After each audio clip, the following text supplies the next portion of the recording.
Now let's call the meeting to order. Please rise.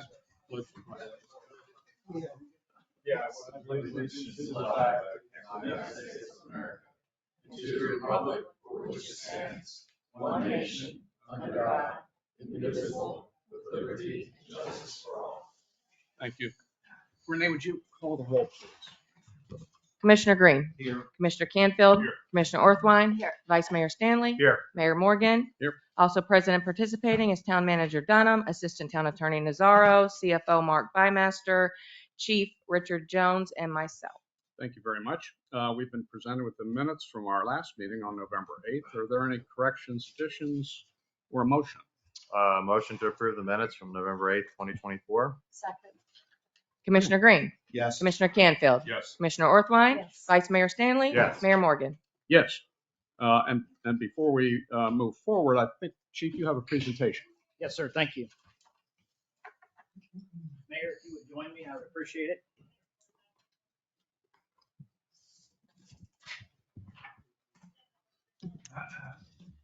Good morning, everybody. Thank you for being here. On November 10th of this year, our agency received a call of two people in distress in the ocean at about 7:20 in the morning. Three of our officers, the three that are here today, were the three that responded. Sergeant O'Donnell, who's going to be emotional, went in the water immediately upon arriving on the scene and was successfully able to rescue one of the two people who were drowning. So, Sergeant O'Donnell, if you would join me, I would appreciate it. Today, Sergeant O'Donnell is receiving a life-saving award, and the mayor and I would like to present it to him. Obviously, as you all can imagine, this is a very emotional time for him. Obviously, we were only able to rescue one of the two. However, that day the winds were 25 miles an hour out of the northeast, and the surf was so extreme that the 20 plus bystanders who were on the beach were unable to assist. So had it not been for Sergeant O'Donnell, we would have lost the mother and a child. So thank you. We appreciate your heroic actions. Thank you. And please know that what you did was meaningful to that family and to all of us in the community. All right.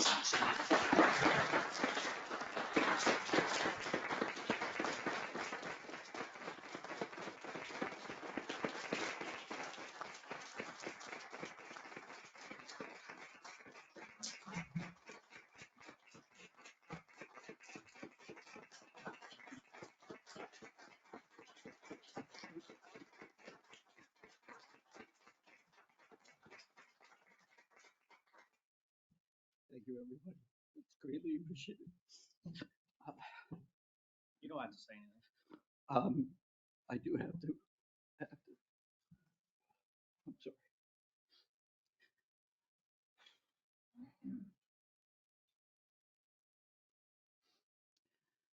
There's two people, or there's numerous people I need to thank.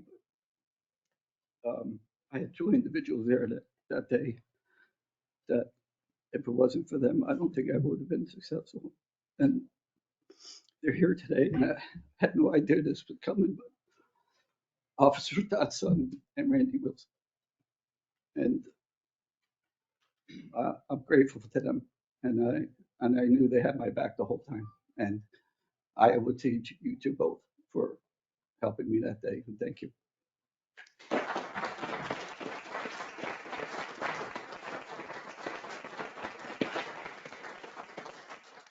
And if it wasn't for the training and experience that I'd done over my lifetime,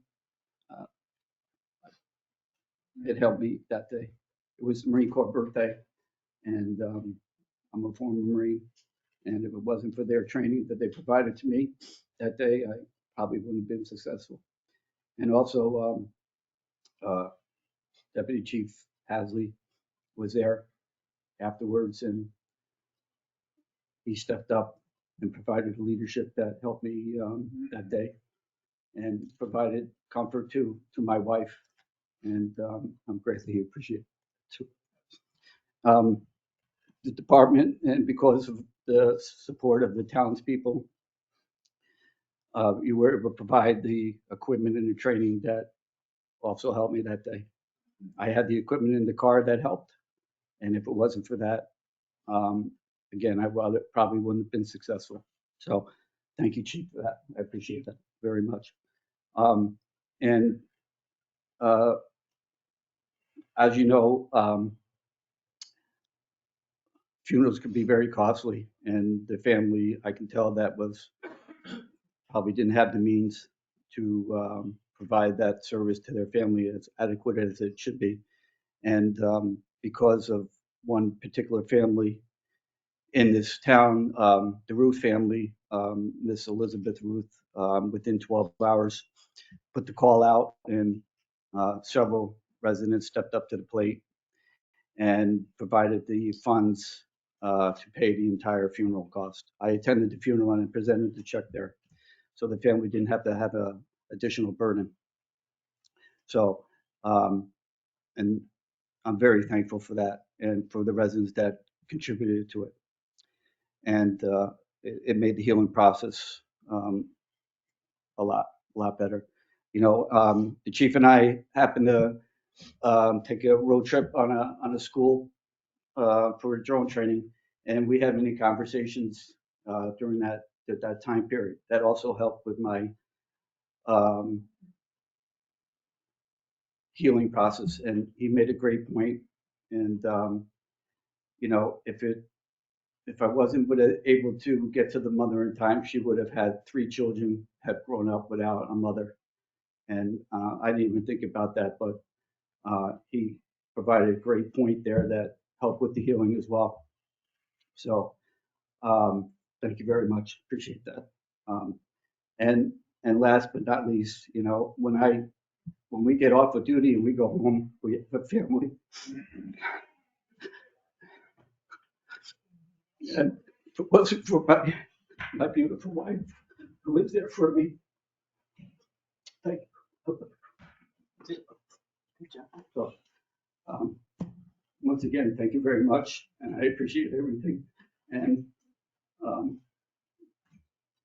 this I do appreciate, and I'm grateful for each and every one of you and providing the support that we get here. And I'm very grateful. Thank you.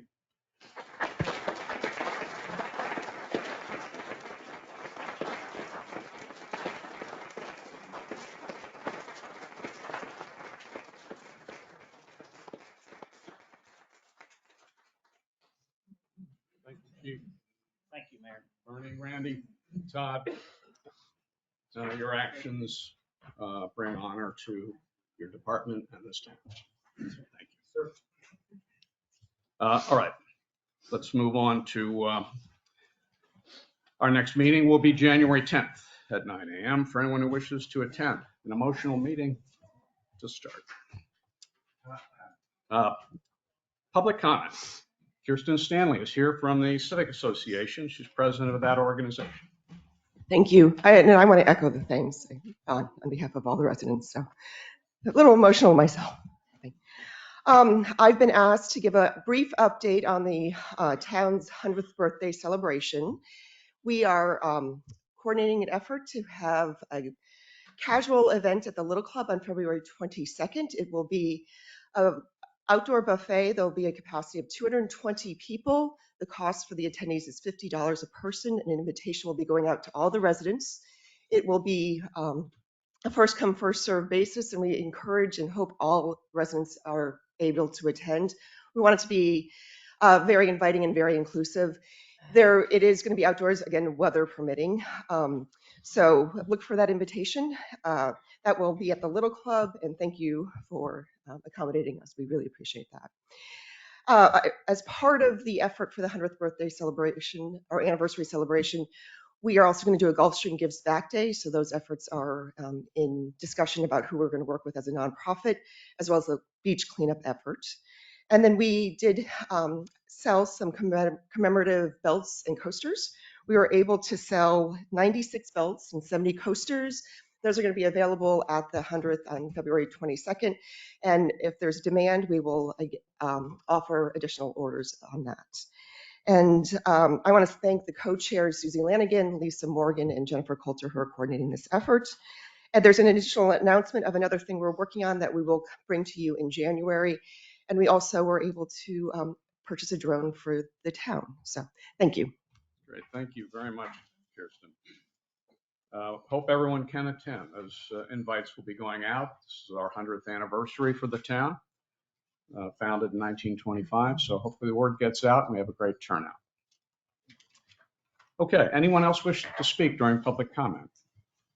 If not, let's move on then to the public hearing. We have a Baxter and Woodman change order. And who's going to be speaking on that? There we go. Good morning, ladies and gentlemen. Thank you for your time this morning.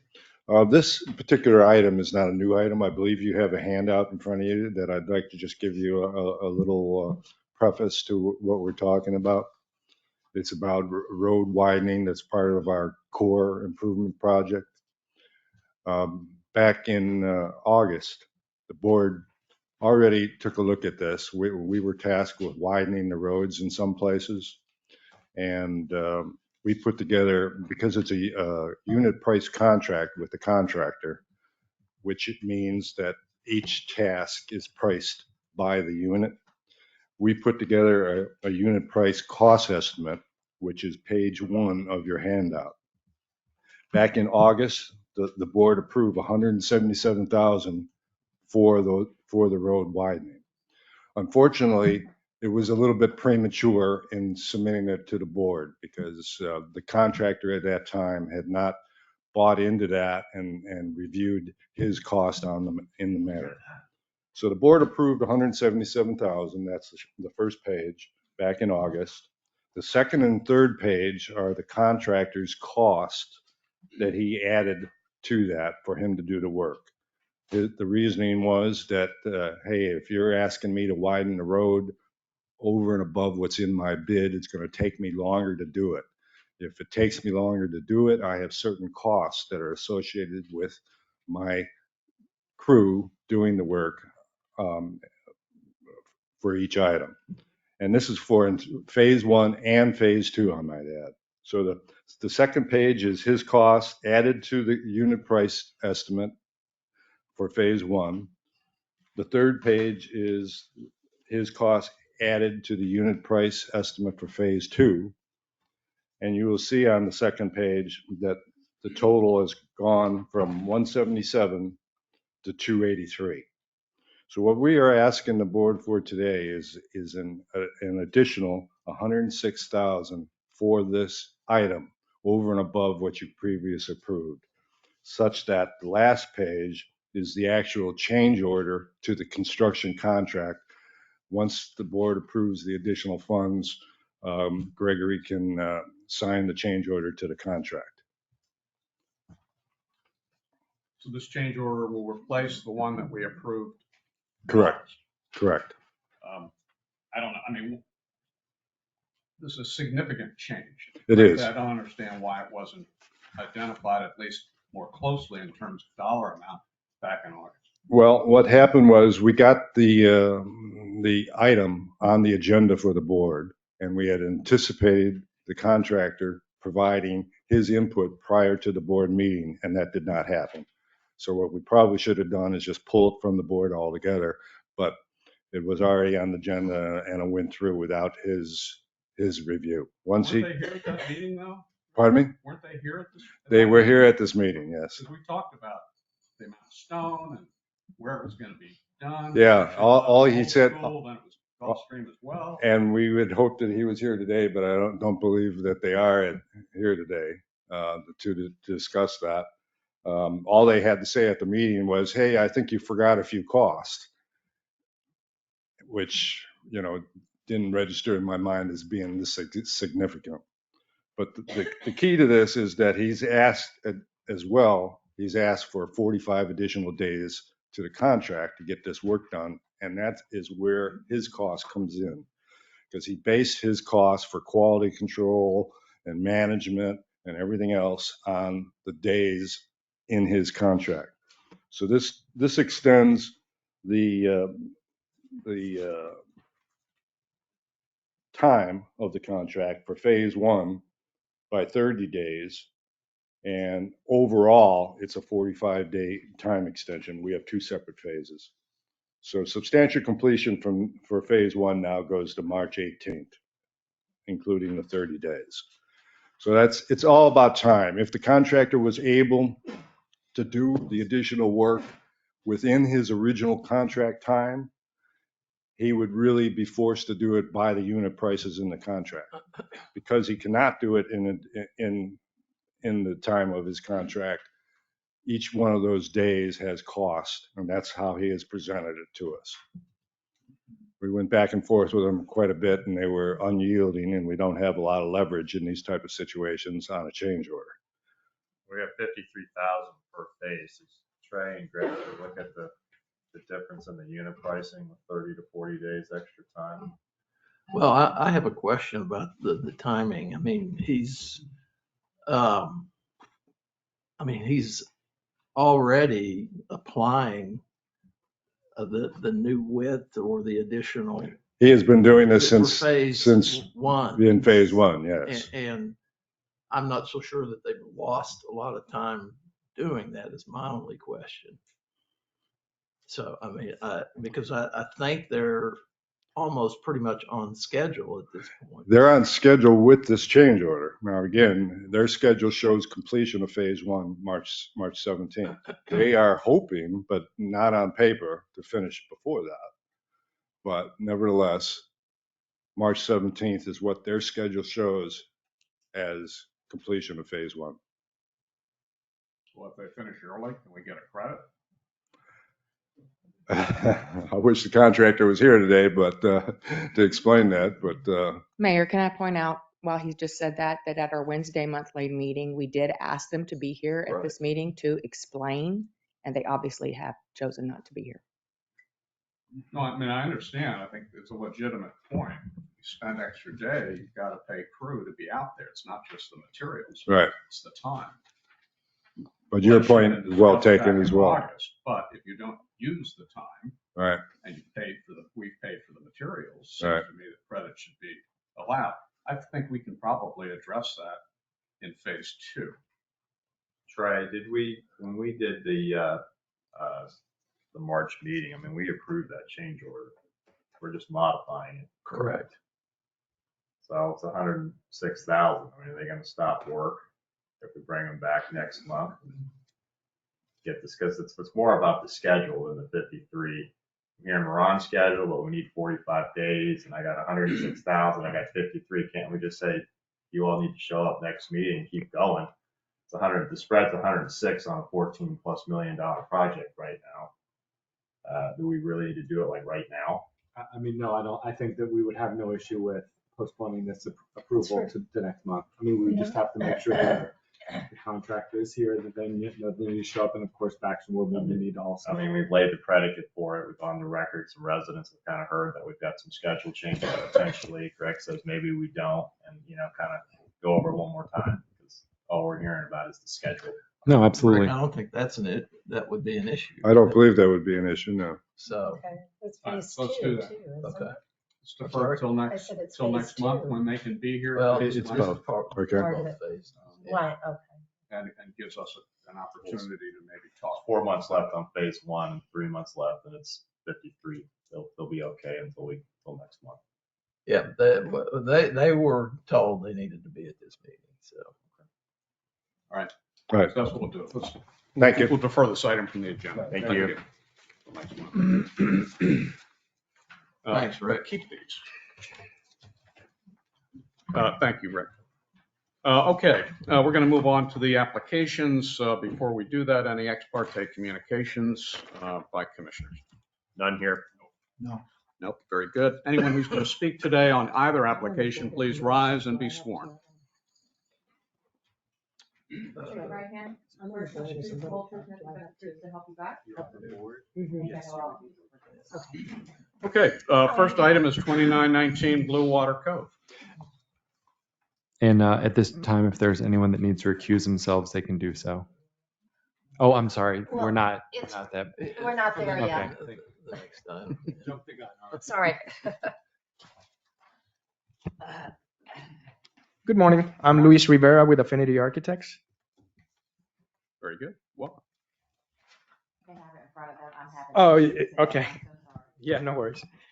If you have the presentation in your hands, we're presenting a home that is a Georgian style one-story home. On the second slide, you'll see the location of the lot in regards to the rest of the community, the Blue Water Cove community. The next slide is a comparison of the elevations of all the approved houses that we've done so far, including Lot 5. Second page, the next page is the site plan with all the calculations for lot coverage and setback requirements, etc. The next slide shows the floor plan. Is a 4-bedroom home. Like I said, 1 story. Next slide shows the selected colors and materials for the exterior of the house, including roof tile, shutters, colors, and stucco color. what's the roof tile color? It's called Plantation Smooth Slat Black Antique. And there's a let's see.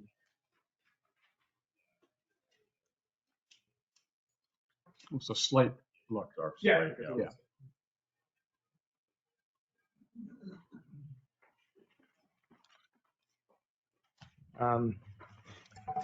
Next slide is the rear elevation. Showing shutters on all windows and doors. The next couple of slides are the 2D elevations straight on views of both front, rear, and sides. Next slide is the landscape architect will present. Louis Vlahos.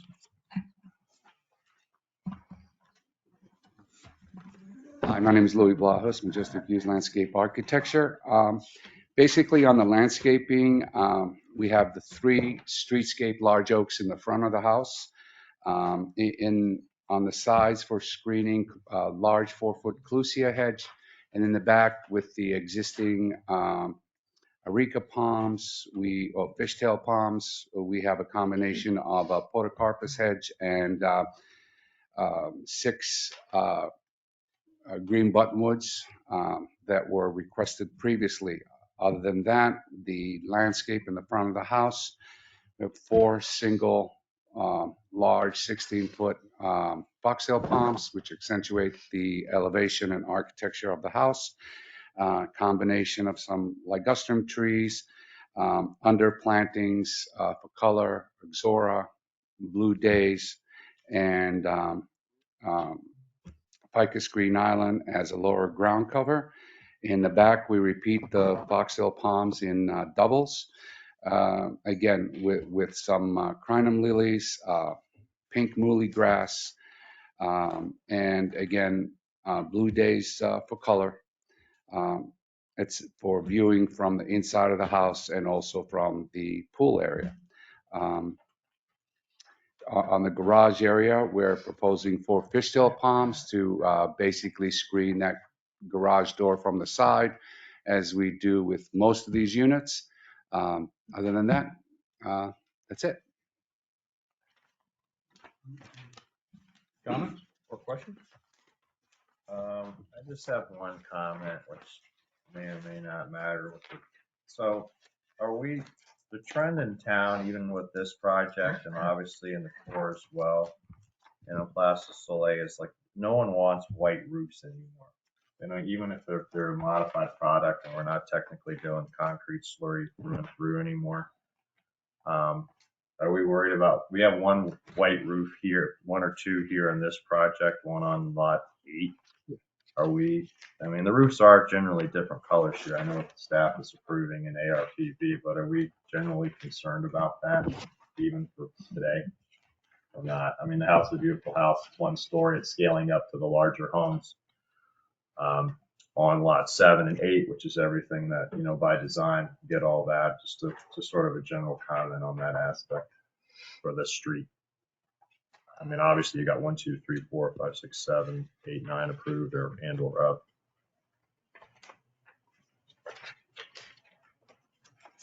And I don't know if I'd necessarily change it on this house. It's just in my head this morning. No, I hadn't really even thought about it, but it's an interesting observation because the If I town may, has been primarily white roofs. yes, we're working on lot 11 right now, which is a Bermuda style home, which would have a white Yeah. roof. We used to It's not a have, it's yeah. possibly a 2-story, and it'll have, the reason these other ones don't have a white roof is because the architecture generally doesn't, you know, go Correct, yeah. with the color. Yeah, and we didn't have all these products 10 years ago. And we're seeing more of it even in the core now. Yeah, and I'd get, you know, obviously we don't want it. So, anyway, that's my general Yeah. comment. No, Anyway. interesting point. Other comments?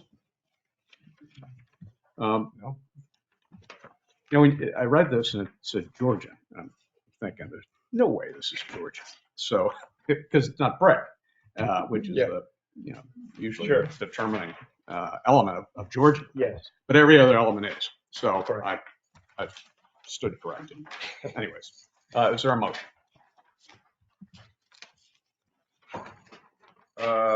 We've got a motion. This is application 24-21. A motion to approve a level 3 architectural site plan based on a finding that the construction of a 5,419 square foot Georgia style 1-story single family dwelling with a 2-car garage and swimming pool, including new landscape and hardscape, meets the minimum intent of the design manual and the applicable reviewed standards with the following condition. Obviously, the same condition we always have. Any minor modifications to the approval of the landscaping shall be submitted to the town manager for review and approval, and any major modifications shall be brought back to the ARPB for review and approval prior to commencement of the landscaping. Is there a second? I'll second. Renee? Commissioner Green, Yes. Commissioner Canfield, Yes. Commissioner Orthwein, Yes. Vice Mayor Stanley. Yes. Mayor Morgan. Yes. Thank you. Thank you, gentlemen. Let's move on then to the Little Club. This is where I have to recuse myself. All right, Ms. Orthwein is recused. Good morning. Good morning. Jess Sowards, principal with Curry Sowards Eagle Architects. And basically, we've got a project. I guess we don't have it. I'm trying. Okay. But they have it in front of them. Okay. So the first slide is basically the site plan. Little Club, basically right down the street from us on C Road. What we're doing is at the croquet courts, we are replacing the tent structure that's out there, and we're doing an amenity building to the croquet. We're also doing another building for the golf course maintenance facility. And so you can see that in the site plan, that basically the area that we're doing this. And the golf course maintenance facility is fitting right between 2 existing maintenance storage facilities. So it really is not going to be able to be seen from the public right away, et cetera.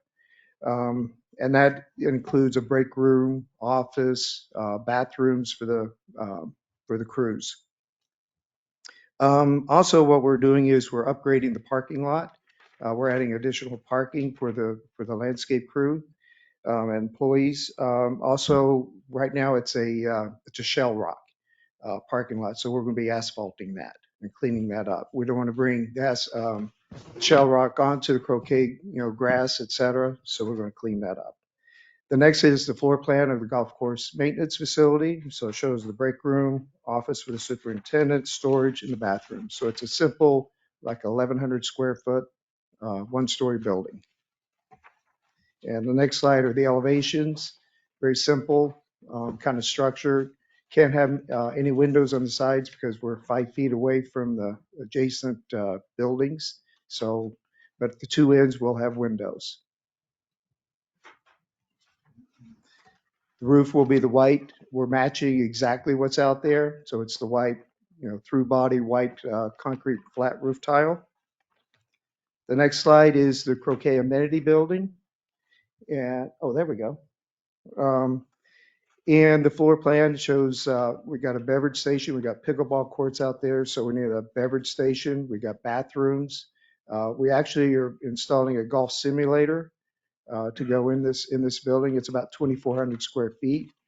It's very similar, the same details, same colors, same everything that we did at the building last year where the fitness facility is and the multipurpose rooms. So same colors, same clear story, same louvers. You'll see that in the next slides, I think. Croquet Center looks almost identical. To the It, center. and that's the point. We want to, when you're sitting on the porch at the little club, we want to be able to look through the golf course and have that same connection. And that was really the point. So, but it's the same details, same colors, same everything. That's very attractive design. Yeah, yeah. So instead of looking at a tent, you're going to have something nice to look at from the porch, besides the golf course. And I don't think Carol Perez, oh, there's Carol. You want to do landscape? Okay. I wasn't sworn in. I'm sorry. Very good. You swear to tell the truth, the whole truth, nothing but the truth, so help you God. I do. Carol Perez with AGT Land in Delray Beach, Florida. We have a few Australian pine trees that are coming out. They're in the way of the construction of the parking lot, but we are replacing quite a few of those. We have, I think, 10 trees going in to replace the few Australian pines that we have coming out. We have, I think, 5 or 6 of them coming out.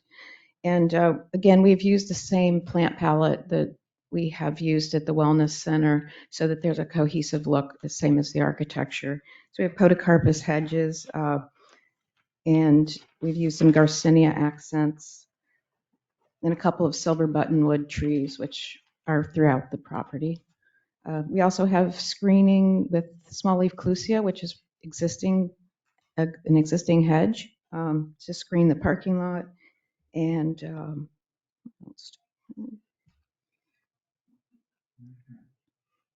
think that's about it. Where are the Australian pines that are being removed? Because there's a slew of them on the west side. Yeah, they're pickleball courts. They're just south of the existing building, the existing maintenance building that's there now. So as you can see where the X's are. Oh, right, yes. Okay. Yeah, where the X's are there.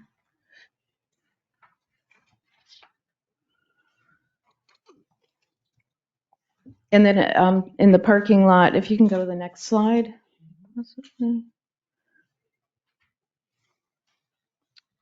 We have green buttonwoods going in. That's the large canopy trees in the parking lot and all the islands. And then also the smaller silver buttonwoods up near the building. But wherever we could, we put in some large shade trees. And they're native. Why are the Australians coming out on the south side of the maintenance building? They're in the middle of the parking lot. I thought it was more to the west side. I thought there were 2 of them on the west side. Those aren't Australian pines. Let me see. Looked like there were 3 in the area that you are between the buildings, so they would go. But I thought I saw 2 X's. There we go. There's a, you're talking about over on the left-hand side? On the right side. Yeah. Yeah. On the right side, those are the Australian pines. They're called CAs, and we're removing them and replacing them with a native species. Yeah, I mean, why? Is there a reason? They're not in the way, are they? They're in the way of construction, yes. They are? Yes. I see. Okay. Okay. That was, Yeah. you want any there from the, pardon? You want any there from our nursery? Yeah. No, but look, no, I mean, they need to remove them to complete the construction. And that, yeah, so We this don't is have the a rendering of strong the, incentive of placing them at the Little Club, but we're very protective of the Australian pines. that's the parking lot where they're coming out, and then we're replacing them with the native trees. Once the buildings are completed, as the Vice Mayor just said, you're going to provide other plantings for shading and aesthetics. Correct. Yeah, we have a whole landscape plan with shrubbery around all of the foundations. Would you need Australian pines? Would I what? Would you need an Australian pine or two to help fill in? What we've replaced the Australian pines with a better species. Yeah.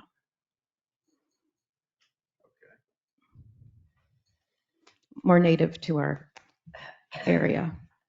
The problem with the Australian pines is when they drop their needles, and then the needles have some kind of substance, and you can't grow anything under them. All right, very good. Any other questions? I got a couple, just because we've sort of been through this before with some of the sport courts. Jess, can you just, for the record, for the residents that live around the golf course, can you just point out I know you can do this standing on your head, for lack of a better expression.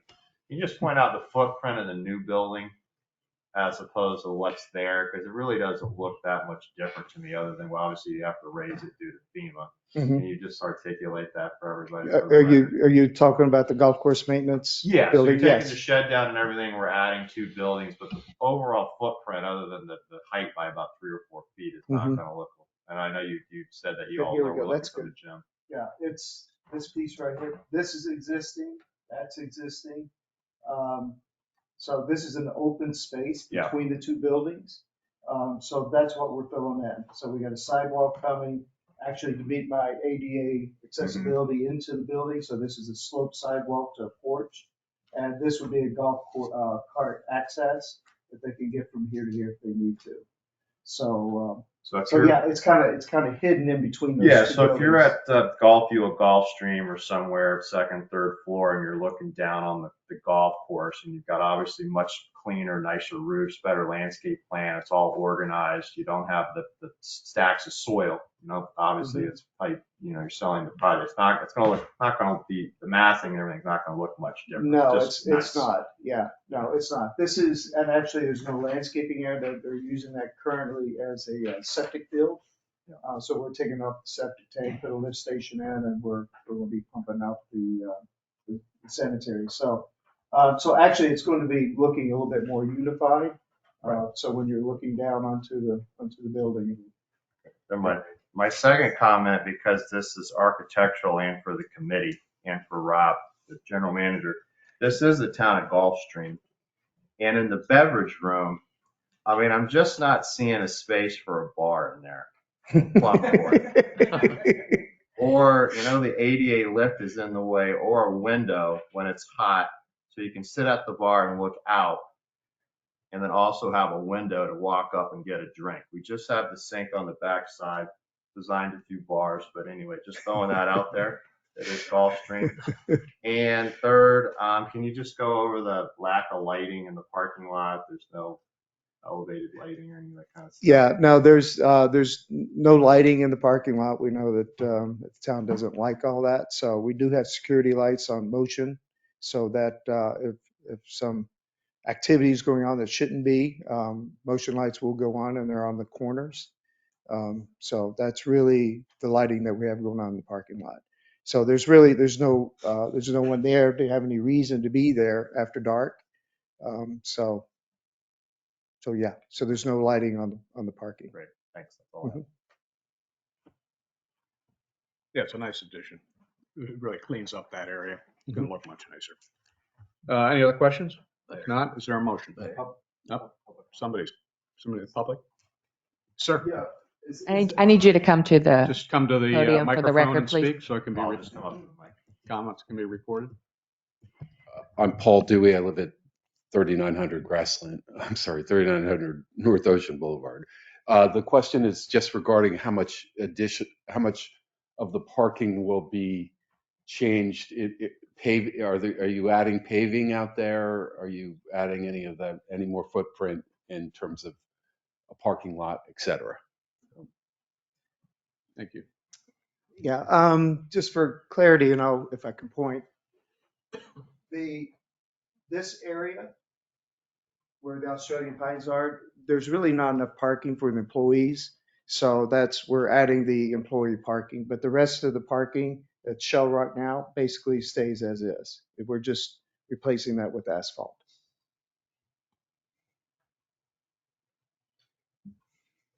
Anyone else comment? If not, now is there a motion?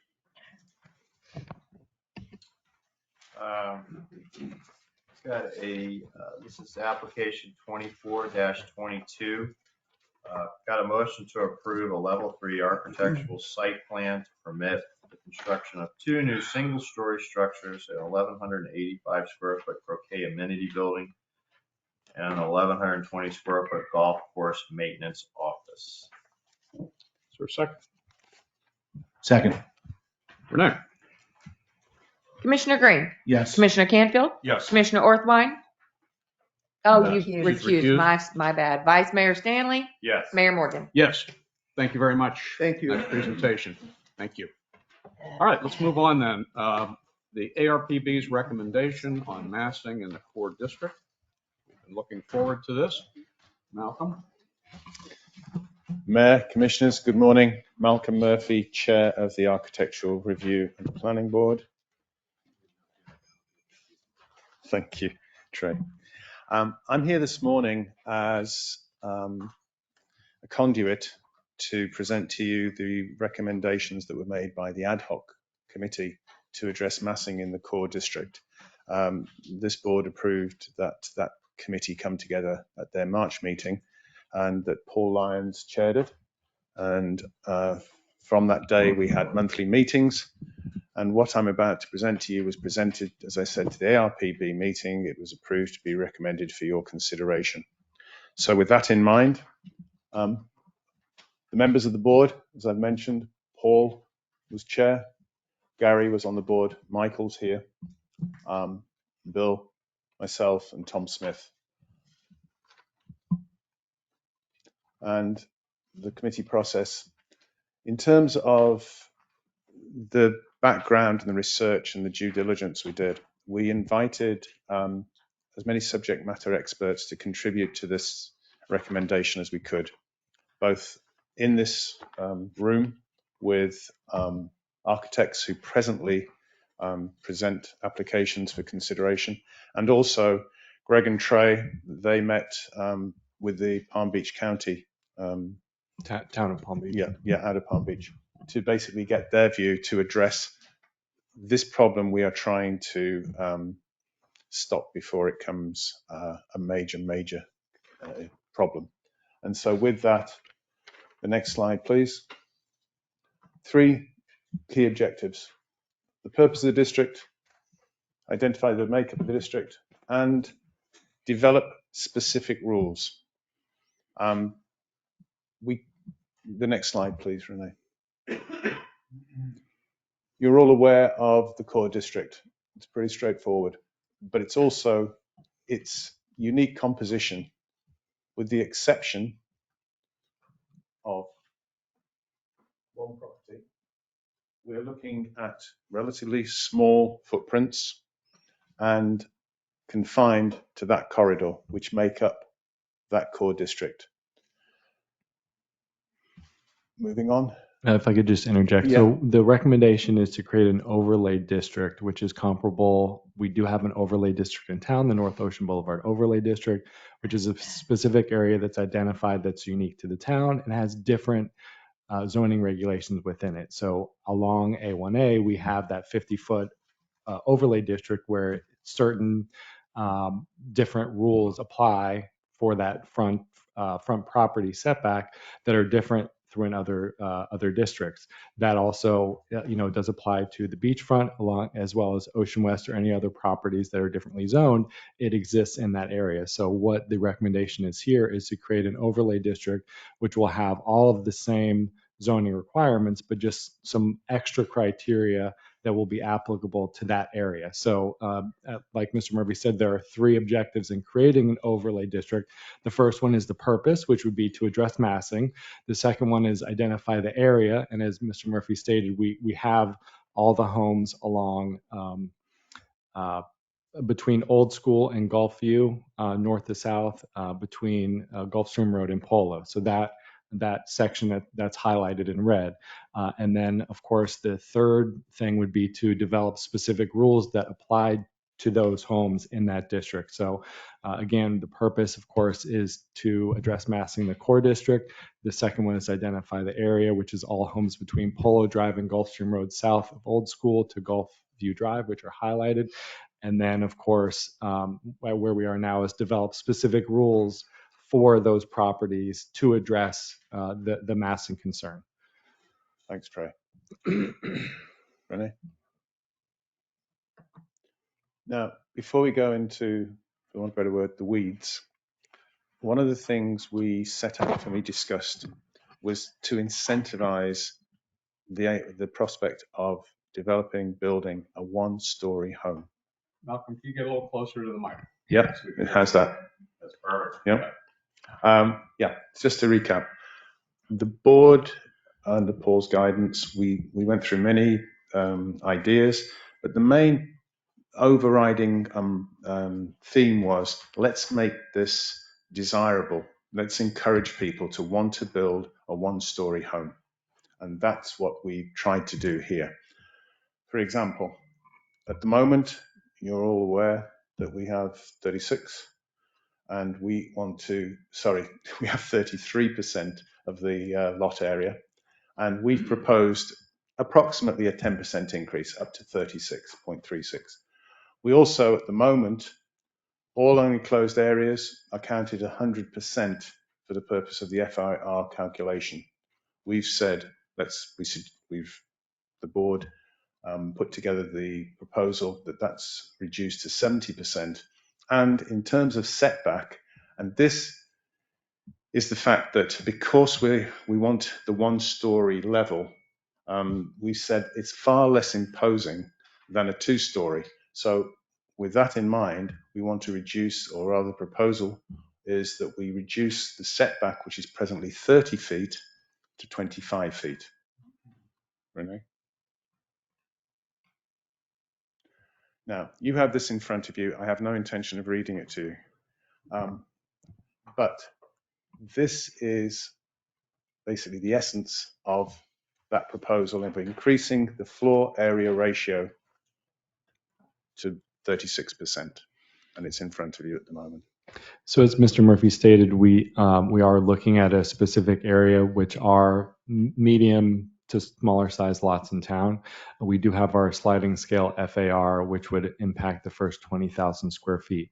So we are only looking at that 0.33, not for portions over 20,000 square feet. So for example, even if you had the largest property in the core, if you add that 0.03 from 0.33 to 0.36, that is an extra 600 square feet. So that's the maximum you would ever be given to incentivize a single-story home, even in a very large lot. And then you would have, for portions over 20,000 square feet, you would still have the 0.20. So the maximum this proposal will ever allow a house to build is an extra 600 square feet. Typically, you're looking at in the 300 to 350 square feet, which is based on the lot sizes in this area. Does that include the change to the unenclosed covered area? Right. So that is only with just looking at this in a bubble, that it would only apply to that. Now there are obviously, with the flexibility of the covered unenclosed, that it depends how much of that AC enclosed space that you're willing to sacrifice to get more outdoor spaces, which is, sort of philosophically consistent with the special exception that we allow, that sort of trade-off to get more to get more FAR if you're willing to compromise your air conditioned space. So that was something that the committee looked at, and because of that, they felt like, okay, well, that's an incentive to create those outdoor spaces, some different architectural elements and things like that. So the committee wanted to include that as well. I don't know if Yeah, no, that's absolutely. or before we move on to that, are there any questions about the proposal regarding the FAR? And it would only apply to single-story structures. All right. Okay, Renee, please. And the second proposal we put, well, for second part of the incentive is considering the unenclosed area as only 70% rather than its present 100%. And it's again to encourage people to want to build a one-story property. Renee? And there you have it. In terms of the setback, for comparison, you have the comparison with the other district within the town. Oops. And you can see, for example, Plaza Soleil, north-south, beachfront, 25 feet. That's what we've gone down to. It's not in a below anything that is presently in other areas of the town. Renee?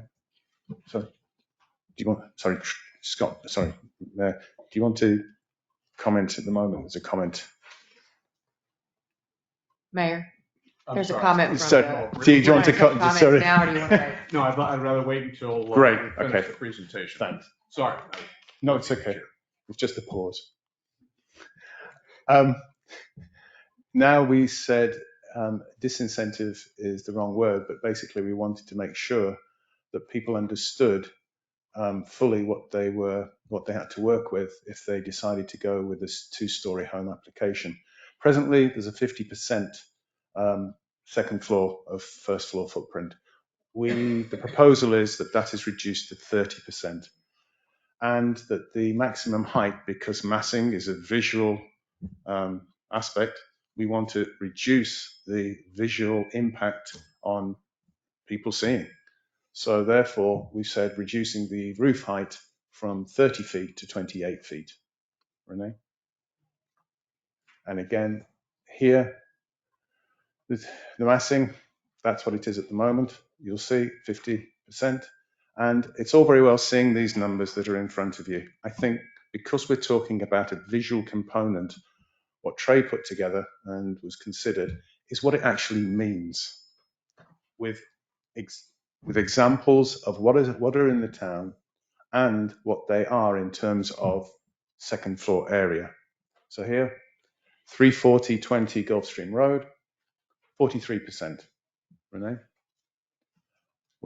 530 Old School, 36%. We're still not at the number which the recommendation is proposing. We're 30%. And again, Renee? Sorry, it's so late. No problem. And Blue Water Cove, this is 18%. And so you can see it's visually an attractive home. And from the architect's point of view, they've still got something to work with. This is considerably lower than what we're proposing, and it's an attractive property. And you can see, obviously the landscaping helps, but you haven't got that massing component. Renee? And going there, just the fact for comparison, as I say, you have the notes in front of you. The fact that we're proposing to reduce the roof height, and those were the members of the board. Paul, Tom Smith, Curtis, myself, and Bob Doherty all recommended that this is presented to this board for consideration. And now, any questions? Oh, sorry, I have one other thing. Michael put together this, it wasn't just meeting people. We had spreadsheets coming out of everywhere. And Michael put together incredible amount of work with Trey to get to this decision. This is the apex of where we basically, all the iterations and machinations that we went through. So just as looking at the final result recommendation, we have an identified area of the town that does overlook two of the main north-south thoroughfares in the core district. We are encouraging single-story homes with that extra square footage. but we are not in any way negatively impacting someone that wants to build a 2-story home. They have the same amount of what I normally say is clay to build with. Your square footage, your FAR is exactly the same. You just have less on the top, which does impact massing. And we did look, Mr. Lyons chaired the committee, and there was a lot of discussion about whether or not we have side setbacks or a front setback or rear setback for the second story portion. And at the end of the day, he's trying to look at it, as we always try to, as all 4 sides. So it's not just the street view, it's your neighbors, it's the rear of the property, the further it is back. Maybe there's some privacy issues with your pool if you're the neighbor. So at the end of the day, the recommendation was to put less clay on the second story. And as you can see through the visuals, there is a significant impact to massing as you reduce the amount on the second story. But as we saw from Blue Water Cove, you have a recently proposed, I believe, spec home that only had 18% on the second story. So as far as the value of property, I really don't think that there's any impact, because they are trending more toward that as being acceptable with a smaller second story. I'm more than impressed. When I first came on the commission, massing was an issue that we wanted to address in addition to some other pressing matters. And we have tinkered around with it. This commission has changed a little bit of this, a little bit of that, but we never really could wrap our heads around it. And at one point, I remember Joan Orthwine said, why are we trying to control 2-story homes? Why aren't we encouraging single-story homes? And that led to the creation of this committee.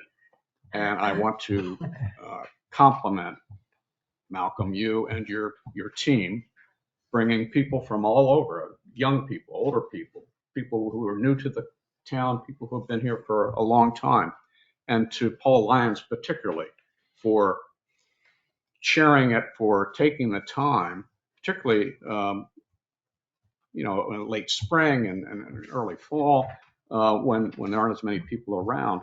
I really do appreciate all the effort that you put into this committee. You brought experts together, you brought architects, you brought people from the town to comment.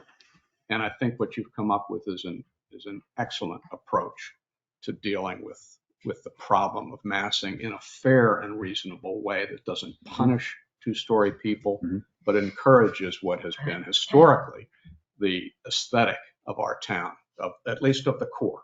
And that is the single-story, more understated but elegant home. I'm sorry, I should have asked for you to speak if you wanted to. Anyone else wish to comment? Yes, Cappy, I need to go to the podium, please.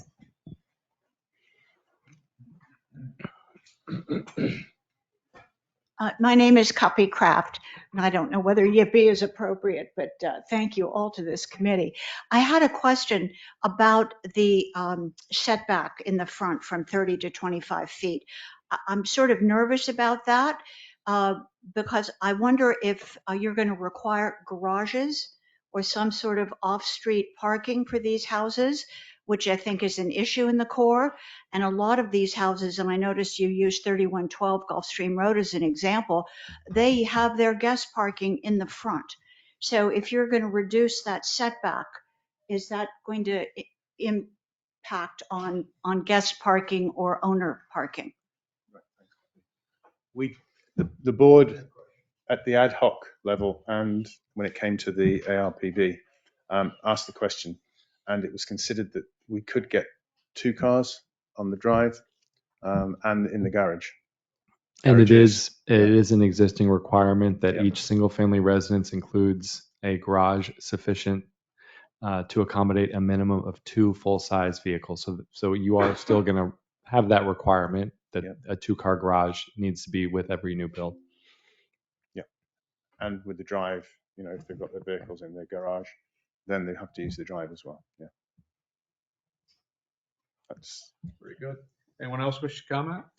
Questions? Yes, sir. So the reduction from 30 to 28 feet, should we expect that we're going to get a lot more flat pitched roof Mm-hmm. drawings presented to us and how do you feel about that? So the current regulations allow a minimum amount of a flat roof, and to I think that the code reads that it's allowed to, as long as it, let's see, I'm trying to think off the top of my head. I'm thinking about the proposal we have. So it's flat roofs are allowed at certain peaks to reduce the impact of massing. So that already, is contained in our code. Mhm. But we will make sure that we watch that percentage to make sure it doesn't exceed what's in the code to some reasonable amount. I think we have a 10% that's visible from the street, but then also that accommodation that it can be used at peaks to reduce massing. So there may be more sections that do have flat roofs, but we will work with the architects to counsel them against using that too much. Do you think the architects and the owners will be, somewhat okay, or that we may force them into that depending on what the roof pitch looks like? If we have if it's a 9-foot ceiling upstairs instead of a 10, obviously nobody wants to go 8. But And that was something. Yeah, that was something that Bill Koch actually, he was the key person commenting on that, and he believed that the recommendations would accommodate a 9-foot bedroom. So the architect doesn't mind going from 30 to 28. I mean, we Mhm. had that one example Mhm. on Banyan at the end where if we forced them to pitch the roof down, it really kind of changed the architecture of the house. Actually, it made it less attractive. Yeah. So I don't want to make, 2 feet is 2 feet. Mhm. But I agree with everything else you've done. It's lovely. Mhm. But I just don't want to lose the architectural appeal of Right. the pitch of the roof, Yeah. because I think it's very important. hmm And when we spoke to them, they were aware of where we were going with it, and that's their creative skill to make it as attractive to work within those parameters. Yeah. That's why we pulled them in to speak to them. We're not just, for the want of a better word, dumping this on them. It's a consultative process. So the architects felt like this was a workable feature. Yep. That's my only question Yeah. of this, because like I said, sometimes like I- the one house I'm referring to Mhm. at the end of Banyan, would have been less attractive. Mhm. Yeah, we put it to them, but the thing that they really welcomed was the increased FAR. Okay. Because it gives them more options to put rooms in, accommodate families, and that was Bill's point on the ad hoc committee, that you want to be able to accommodate a family, and for that you need more space. And that's why people generally say, oh no, we need a 2-story home. Yeah. Well, what we're trying to do is say you can have all your facilities and accommodate your family on the ground, and that's the part that they really zoned in on. So they're the experts on it. So from our point of view, 28 feet they could work with. Are there any proposed homes, are there any existing homes in the proposed district that violate the map today?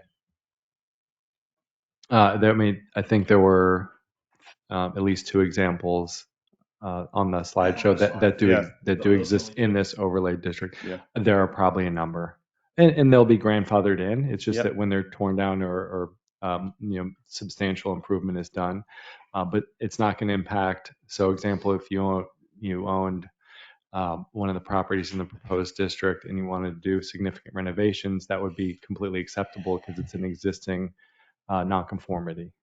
And we would work with the applicant to manage that. And only when it becomes more than 50% of the value of the structure that you're doing a modification to, would you be required to then conform to the existing code. So that gives a lot of leeway for improvements. It's just that when you tear down, you would need to then conform, obviously. Across the board. Any other questions, comments? Malcolm, thank you again.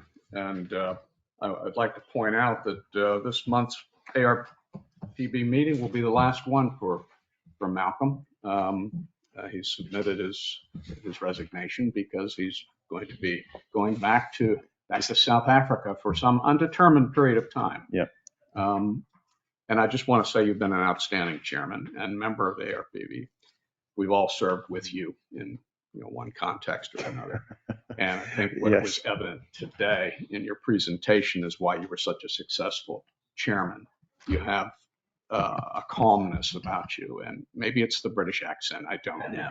But you come across so nicely, always been able to get even the most disgruntled or frustrated applicant calmed and got everyone to yes, if at all possible. And I just want to thank you for your service. Thank you very much. Thank you. Thank you, Michael. All right, let's move on then to the town manager's CIP update. All right, thank you, Mayor.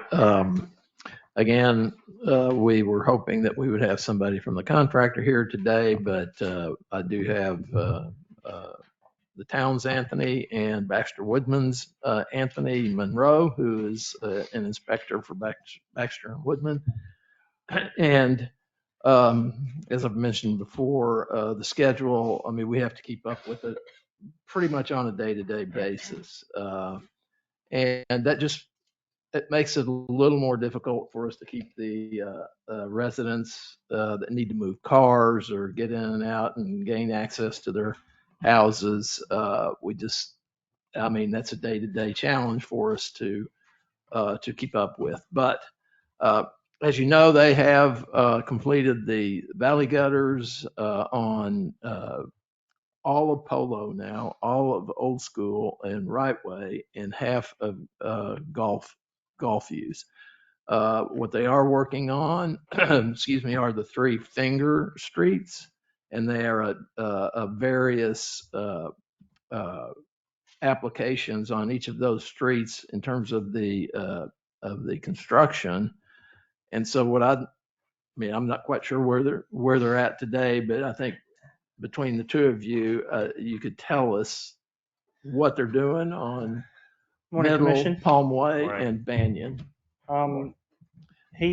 This is more on Anthony hands of where their Monroe. locations of what they're doing, so I'm gonna let him start off. what he Yeah, needs to say. Anthony Monroe, inspector with Baxter and Woodman. Good morning. And as far as the sequence on Middle Road right now, like Mr. Gregg stated, the valley gutter is probably about 90% done. There's a little piece in the back on the cul-de-sac they have to finish. I believe they're finishing that today. They will continue to install a road base rock to get that leveled off and prepping for asphalt. On Palm Way today, in the back of the cul-de-sac, they are forming the valley gutter curb there, and they will proceed to work their way out towards Polo in the next coming days. I believe up until what they're thinking would be Tuesday next week is what they've informed me. As far as Banyan, right now to this, they're installing no drainage today, but that's what they were doing yesterday. So coming into next week, they will continue drainage stormwater installation on Banyan.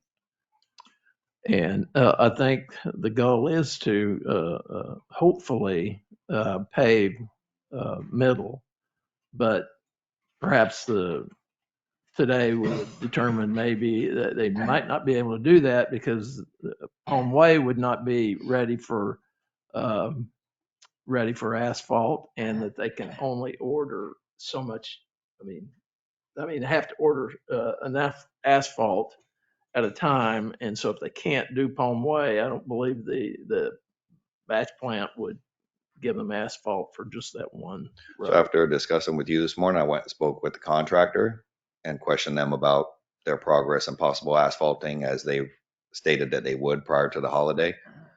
If they keep on track as their pace as they're doing now, in hopes of completing the finished rock elevation on Palm Way by next Friday, that they would pave that Monday. They have found a plant that will fulfill their order and strictly open to fulfill their order, because most of the asphalt plants close during holiday for maintenance of their facilities. Right. That's really the only time. So there's a possibility that Middle and Palm Way could be asphalted by Christmas. Okay. Correct. So I did want to at least share their holiday work schedule. On the week of Christmas, they'll only be working on Monday, and most of that will be to clean up the sites for the Christmas week. They won't be working any other days on the Christmas week. So they're not working Thursday and Friday? No. Okay. No. So That's their schedule for the holiday week. But I mean, they are making progress. We have had, some sewer main leaks and some water breaks. It's one reason we're doing this project is because all you got to do is drive one of those pieces of equipment over, our old water mains and they crack. So we've had a lot of that happen also. So, I mean, that's a pretty good update as to where they are today. Thank you. Any questions? Well, are you working, I know week of Christmas, week of New Year's too, are you working or are you shut down? Well, we usually shut down on New Year's Eve. No, I'm not, no, not you. I think, no, I don't care about you. Okay, all right. I'm just saying, I think they No, will I'm be just going. asking the workmen, are they working, you work Monday and take Tuesday off? Or are you off Monday, Tuesday? I mean, the schedule. I And believe then from the we could- contractor, what they stated was the Monday, Thursday, Friday. Okay. So I was believe asking. Tuesday and For Wednesday they New would be Year's off. week. Or Okay. if it was New Year's Eve they were working, they would be out of here early as well. Okay. I thought that it was Tuesday and Wednesday they were taking off, but we can confirm that. Do we get a credit for those days toward the change order? I'll ask them. That's what I was wondering. Okay, so you'll be working New Year's week, Thursday and Friday probably. And possibly But not the week of Christmas. just the Monday. Just Monday. Just the Monday. And they'll be, And it would be they'll be asphalt cleaned up. cleaning the sites up on Monday. Well, they're gonna be paving. They could be, hopefully. Cross your fingers. Let's hope. Yeah, I mean, if they are able to do it by Friday, they may need to work Monday doing the paving, so. And they are in the progress of shutting down the water line on Polo in between Banyan and Old School and all of Old School from Monday morning at 9 o'clock so they can do a diversion to put the 48-inch line in that they need to connect. I'm sorry, what? The 48-inch line for the drainage, the new one that we're putting in between the cones and the Tiernans, Tiernans and the that's cones. being scheduled to shut down the water line from 9 o'clock in the morning to maybe about 1 o'clock to divert it so they can reinstall the new connection of the new 48-inch pipe Okay. into the box that's already existing. So all the residents? They'll all be out of water and I'm gonna have to do a boil water notice for them for that as well. So Okay, but we're gonna. We've already started we've that been- process we've already- yesterday. Yes, We've ma'am. already started that. Okay. So they're hopefully gonna have that completed on Monday as well, when we're doing the asphalting. And So, so it'll just be for that day from yes, 9 just for till that, Right. just for that 4 or whatever? short portion of the morning. Okay, Right. Okay. Great. Thank you. All right, thank you very much for the update. ARPB meeting will be December 19th at 8:30 a.m. Yes, sorry. When can we ask questions? Oh, you can ask right Oh, now. I'm sorry. Please, go ahead. No, you can. No, ask no, right now. right No, now. no, they're If it's here. CIP while they're here.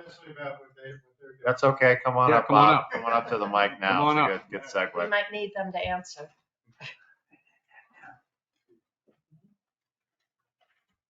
So my name is Bob Donhauser. I live over at Polo Ridge. So my question is the timing of when they start work and when they end. Renee's obviously sick of seeing me come over and ask these questions, but I've been here since the end of October, and I understand by the regs that they from December 1 through May 1, they're not supposed to start before 8 and they're supposed to end at 5. Given the sewer breaks, I get that. There have been issues there. They now appear to be quitting early, at 5 on time and starting a little later. But the first 2 or 3 weeks and the first couple of weeks in December, they were not. They were starting at 7. Renee would tell me that they'd show up at 7 and get ready to go, and they were working later. So I hope that they are going to adhere to this while we are all down here, up to May 1st at least, based on your regs that you have in here. The other thing I want to bring up, the dust levels have gotten really bad where we live, and I know talking to Paul at the Hermitage and neighbors up and down County Road, particularly when we get a west wind, we're getting enormous amounts of dust on the buildings. We're all worried about our HVACs. We've hired Atlantic Refrigeration to come in and quarterly look at them. A lot of people have spent a lot of money putting new ones in. So we want to make you aware of that we're, and again, it's mostly when we get a west wind coming across, not as much in the northern and southerly winds coming up, but it's been a problem. And then the last thing I'd like to ask is about County Road. For years, I've been here since 2010, and I understand how people go up a one-way road, but The other day, a dump truck backed all the way up. I have a video of it, backed all the way up to one of the homes at the end of the road. Obviously, it wasn't a dump truck, excuse me, it was a concrete truck. And the other thing is when the Little Club was building their entranceway and they had railroad ties, a forklift would go back up County Road and almost hit one of our neighbors coming out because we go left, right? Because it's a one-way road. So I'm not sure whether it really is a one-way road or it's not a one-way road because people tend to use it going both ways. And I know we use it for our golf carts, but when big machinery goes up that way, it's a concern because we're coming out not looking for it. And somebody almost got creamed when that forklift with all the railroad ties was going up. And then one more thing, one of the things that we're concerned about, and I've talked to a lot of the neighbors here and the different building presidents of the boards, is the area here that in the past is now a staging area for all the dirt and construction. Is that going to be a staging area in the future for every other construction site that goes on? The Little Club, as you guys know, is planning to rebuild their golf course in 26, and you should have a letter saying that they're planning on lifting their golf course up and spending $5 million. And so our concern, and having talked to several of the real estate people that are agents that are active in this area, is that it could impact our values if this becomes a known construction site and we have this beeping and this constant thing going on forever and ever.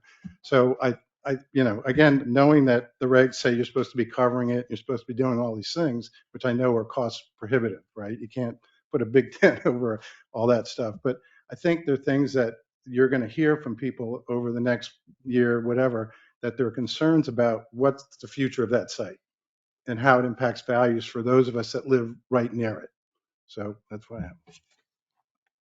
Well, you raised a lot of points. That's a good Perhaps, point. Greg, you can just touch on a few of them. Yeah, I think what we need to do is make sure the water tank, addresses the mobilization side too. I mean, we've been trying to get the water and the sweeper out there For the dust. for the dust, probably twice a day, at least on the roads, but they need to address the site back here too, because it is all dust. I'm going to address the issue of them getting started in the morning. They don't start until 8 o'clock. I even go out in the field and I catch them getting ready to start doing what they're doing, and I prohibit them from doing that. I make them come back to the shop, whether it's outside in the front or if it's in the back. They don't start a piece of equipment back there until 8 o'clock in the morning. We actually were delaying it, weren't we, because of the school drop off? Correct. But they're still arriving on site at a little bit before 8 o'clock, and I still make them stage out there regardless. So they're not out in the field. So if they're here, they may be out front, and they do tend to speak really loud, unfortunately, and I can't control their volume. So, but I do let them know that they need to keep it down. And we've been trying to get them to keep the dust down, but because they're in and out, it dries up very quick. So there's no stopping the dusting, but they need to do it more periodically. Right. The other thing is where most of the dust is coming from is out in the area where they're dumping and loading and picking up and removing. And I mean, it's nonstop, So unfortunately, to dust control that is going to be pretty close to, if I'm not mistaken, it's going to be close to none, but they can make the effort of at least trying to control it. But then it becomes slop because you're going in and out so much. And that's the other issue. Then they'll start dragging all that stuff out into the streets. So at the end of the day, I mean, we're doing our due diligence to make sure that they take care of the issues of the dusting and also make sure that they don't start early, because I've already had many conversations with them and I told them I'm stop talking no longer. So Either you Chief, get here at 8 or you don't. Chief, we're still, I mean, they may line up out here at 8 o'clock, but we don't let them, we let the school traffic. We're very selective about whether we allow movement to happen based upon the traffic from the school. Right. So depending on what they're doing for that day, if it's just a small crew going out to start a project, then we don't prohibit them from leaving at 8. But if they have 5 dump trucks that need to go into the core area, then we prohibit that until after 8:20 when the school traffic has come to an end. So as you all know, I'm here every morning, Yeah. typically by 6:30. I monitor this. I personally stand out here, direct traffic, whatever we need to do to manage that. And we work closely with the construction team managers who are on the site that day, as well as with the folks from maintenance and Anthony and the inspectors to make sure that we coordinate the best we can. And a lot of times the coordination is not happening. Like they don't tell us we have 7 trucks showing up tomorrow. But when we show up and we see it, then we start regulating how that day is going to go for them. So we manage it. Obviously they're not happy about that sometimes, but we manage it for them when they don't manage it well enough for us. And I can say, I mean, we have weekly schedule meetings, but Renee can testify that, and I can too, that again, those schedules change almost on a daily basis. On an hourly Yeah, basis. I was being nice. So it's Yeah, right. it's a challenge to keep up with that, and I recognize the gentleman's issues completely. Yeah, now just rest assured, staff is working on this diligently, hourly. When trying to communicate with our residents to keep them informed, particularly if something's going to happen to impact, their ingress and egress from the house. And as far as the dust, I know Greg is wrestling with it every day. So they're on top of it, doing the best they can, really. And working past 5 o'clock. I mean, if there's a sewer main break at 4 o'clock, I mean, that's got to be taken care of, and that typically might take a couple of 2 to 3 hours on an average. So they have to get that cleaned up before they I think the leave. final point was staging. I believe that's a staging area for this project only. It's not going to be a permanent. We do use that as extra flow of parking for construction We out do. in the core or out on A1A whenever we don't have this going on, Yeah. and it's been going on for Right, years. it's not a staging. It's to keep, No, it's it's to keep just vehicles overflow off our parking. road. We make them park Yeah, often so back here. and we're not necessarily staging construction No. equipment from individual No. lots, but they're employees' cars. Employees So What parking. happens when the Little Club decides they want to raise the golf course and they want to have all this equipment over there and they want to put dirt, they need sand, they need all these things? Is that, where else are they going to do it unless they leave it on site? On the golf course? They're gonna have to do On that on site. their On site. They won't site. be able to do it here. No. They're going to do it on the golf course. I Yeah. think they're buying their dirt up now, starting. Yeah. But this is not for everybody's use. It's No. for the town. No, So I understand that, but again, they stage, they have railroad ties obviously there, they've got equipment coming up the road. And so they're obviously, it's just, look, those are little things, they're not bothersome. It's obviously when you have something this massive. And I would remind you that, we're gonna live with this for the whole duration. People that live in the core, I get it, how disruptive it is, and it's how it's a nuisance. But when their street's done, it kind of moves on. We're living with this till the end of the project. Yeah, So no, that's all I- and you listed a good list of legitimate concerns. So we're trying to No, I to understand. address I them. appreciate it. And to address the county road issue, if it was a large truck, they have very limited space to be able to turn up at the entrance of Little County Road to make that turn coming in. If that equipment is really large, they won't make that turn. They'll destroy the curbing, the water, the light poles, everything that's on that corner, they'll destroy it. But unfortunately, there's a home that's being reconstructed and having remodel work done to it. They have to unfortunately back up to get to it. And that's something they still have to get in contact with the police department to let them know that, hey, we need to back up so that way we can be able to do our delivery or whatever it is that they need So to do. when we have pre-construction meetings with these contractors, knowing when this construction is going to happen, the police are there, and we encourage them to get a hold of the police so the police can help direct that if they have to go back up that way, right? Yes, sir. So Okay, let's move on to finance report. your report represents 2% of the budget, and I didn't see anything outstanding in the budget, or I'm sorry, in the report that we gave to you. Any questions? Finance report? Very No. good. Chief? Police report.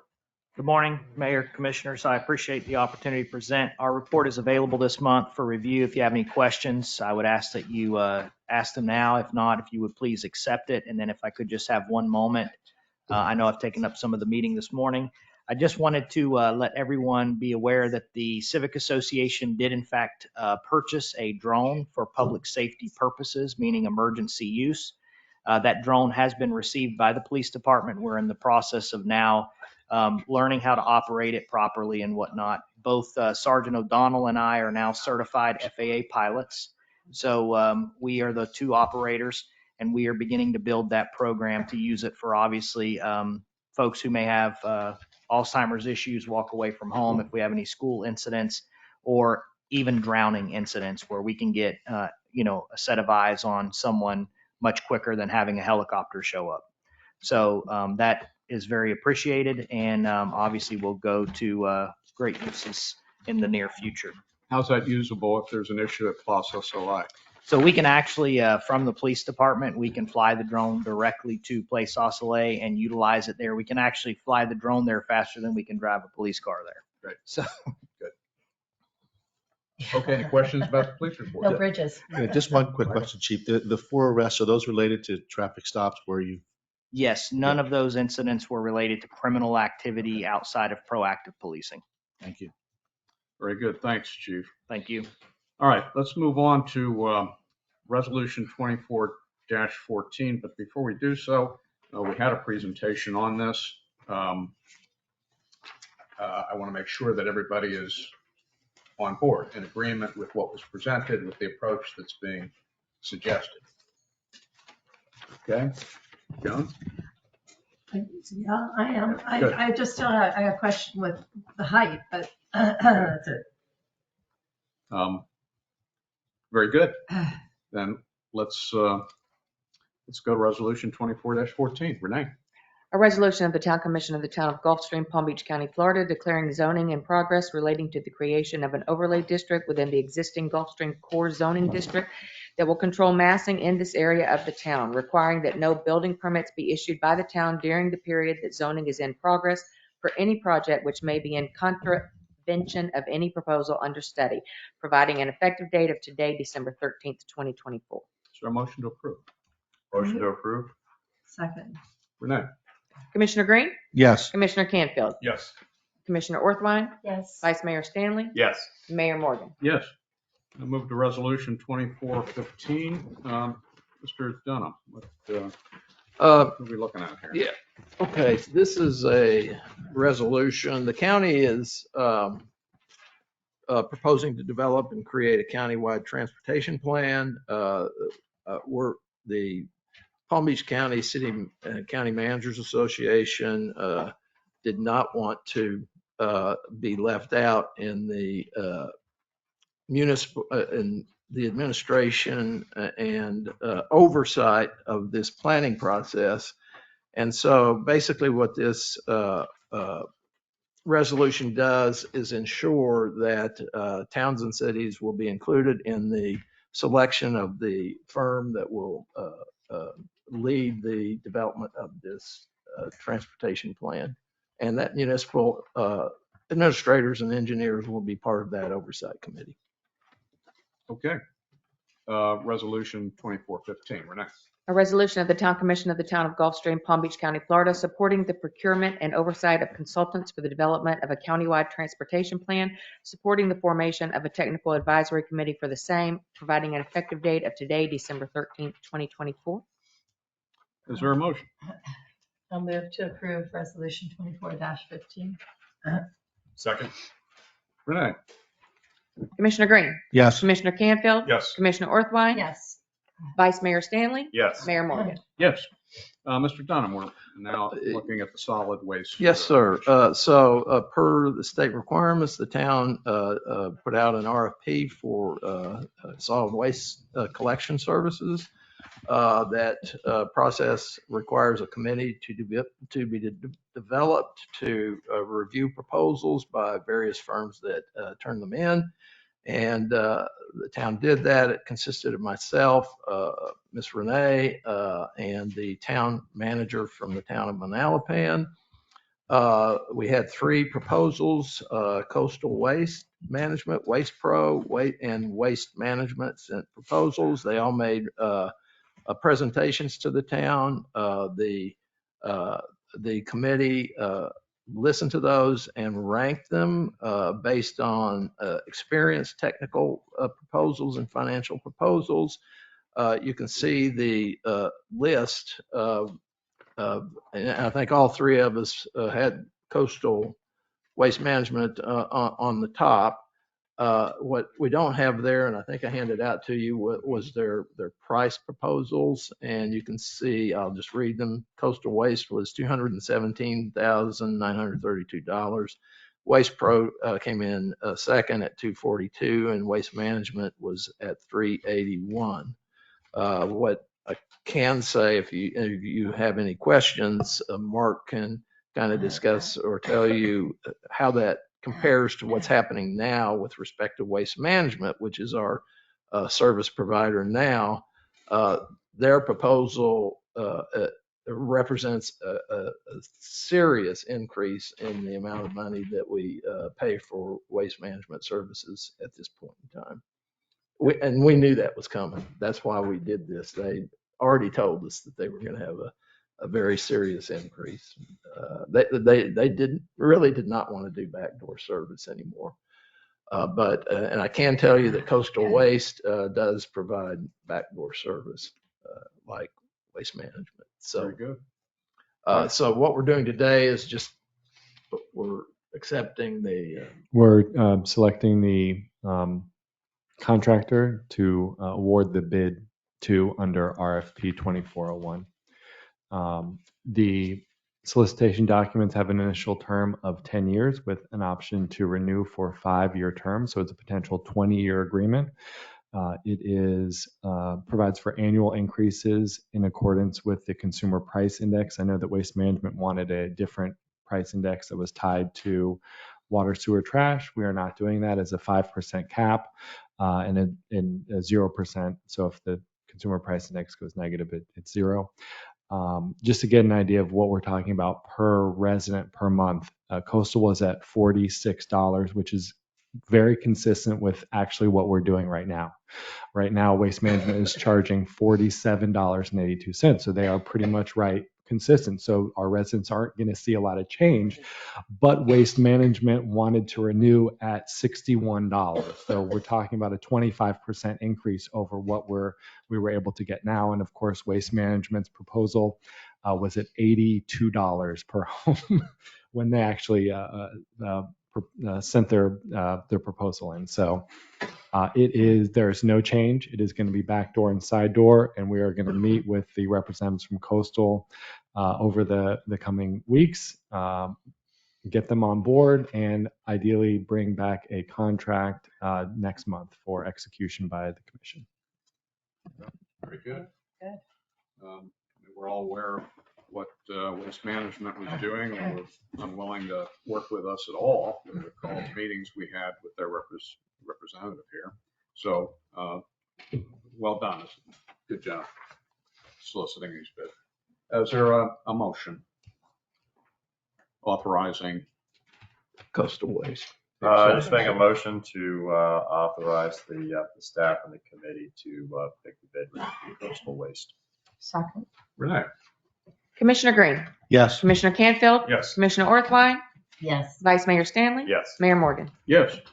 We now move on to the flock safety cameras. Yes, I'll pass this on to Chief, and he can give a short presentation to you. Good morning. Thank you again. So in summary, over the last several months, we have been communicating with the HOA and Place Ocelay to talk about a couple criminal incidents that have occurred over the last year there. Primarily, we're talking about vehicle burglaries and one vehicle theft. However, we noticed that a lot of the activity that we see that relates to criminal behavior is done through pedestrian activity and not vehicular activity. And so Place Ocelay is kind of unique in the sense that their location is not as isolated as the island side of Gulfstream. And because of that, they are more prone to pedestrian-related activity from non-residents coming into the community during nighttime hours, and then obviously committing these type of criminal behaviors and then going undetected, because it's very difficult for us to be at the right place at the right time and happen to see, this pedestrian activity. So we looked at several solutions, including artificial intelligence and surveillance systems being installed. And ultimately, at the end of the day, what we believe is the best solution is to add what are called Condor cameras to our current license plate reader solution that we use now, Flock, that's the company. We would install 2 of these cameras, and their main purpose is pedestrian-related activities and notifications. So, of course, the camera uses artificial intelligence to identify pedestrian activity and then alert law enforcement to the presence. Now, obviously, every community has pedestrian movement going on during daytime hours. So the daytime hours is not really what we're concerned about. So we would kind of use this solution the same way we do license plate cameras and define what time frame during the nighttime hours we utilize this solution. And anytime a pedestrian either walking or cycling enters the community, it would alert law enforcement to their presence, and then a law enforcement officer would use the information that we see on the video, whether it's someone wearing a hoodie, whether it's someone trying to conceal themselves against the vegetation line when they enter, or whether it's someone pushing a baby stroller who may live there. And we would then make a decision as to whether we needed to respond and check that, or whether we thought that it was more than likely a resident and everything was fine. So that's what we're asking for approval to do. Place Au Soleil is unique in a policing aspect because of that pedestrian-related activity, and this is something we feel we need in Place Au Soleil, but it's not something that we are looking to deploy on the east side of our community because that's not the problems we are faced with on the east side. So, What is the cost? So we're looking at, initially they proposed $6,250 per year. That includes all maintenance. We don't pay anything else, but they did want to charge installation costs. So the first year it was supposed to be $8,250. We have negotiated with them over the last several days, and they have agreed to install at $0. So the cost would be $6,250 to start, and it would be $6,250 every year moving forward. No, it sounds like something that'd be very helpful. Yes, sir. To the security of Place Au Soleil. Don't you agree, Rob? Yeah, and I think on behalf of the residents over there, we appreciate you looking at ways to utilize the technology to be preventative in some of these situations. So And- this and the drone, so it did. And I would like to just add as well that prior to us coming to the commission and asking for this, we did meet with the homeowners association and we asked for input on whether or not they felt the cameras would be intrusive or if residents would be concerned about having additional cameras, and we got completely the opposite, that it was very invited and that they would appreciate it. So we just wanted to make sure the commission was aware of that as well. Yeah, this is within Greg's discretion, up to $15,000, but I'm sure we're all in agreement. Yes. Oh, I think it's a great idea because you have all kinds of commercial activity right there. So I think it's a great idea for them. Yeah, thank you. Great. Okay. Thank you, Chief. Anything? Yes, Paul. 1 minute, please. On the ad hoc committee, the ability to execute the mission, which was to address massing, could not have been done without the help from town manager and the town attorney. They brought in the experts we needed to illustrate, I believe his name was Dana Little, city planner. He was the one who introduced the concept of an overlay, just to illustrate how important your role was. So thank you. A second subject. I see these gentlemen in uniforms, and I love uniforms. But very truly, you make us proud in this town by your actions. You stepped in when we were in the transition for a new police commissioner, chief, and Chief Jones, you've introduced a lot of innovation. You're always on top of it. And I also see that your team are proud and happy at their job. So thank you. Thank you. Thank you, Paul. And you're absolutely right. Credit is due to our, not just the police department, but to our staff who work really so diligently. Renee and Greg and Trey in particular, but everyone here really works overtime. And we are just so pleased to have you all working for the benefit of this town. I wish you all a Merry Christmas and a Happy New Year.